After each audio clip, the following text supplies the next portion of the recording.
దిక్కు ఎందరికో, నీ నామమే దిక్కు ఎందరికో.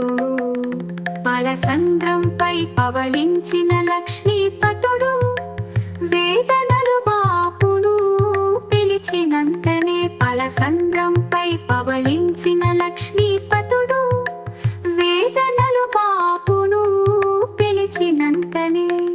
నీ నామమే దిక్కు ఎందరికో, నీ నామమే దిక్కు ఎందరికో.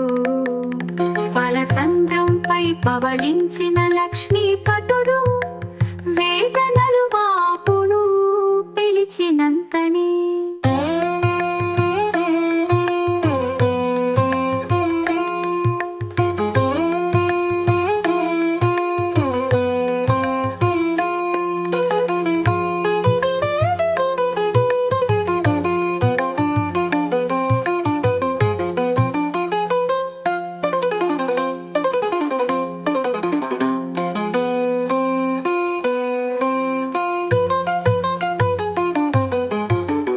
నీ నామమే దిక్కు ఎందరికో.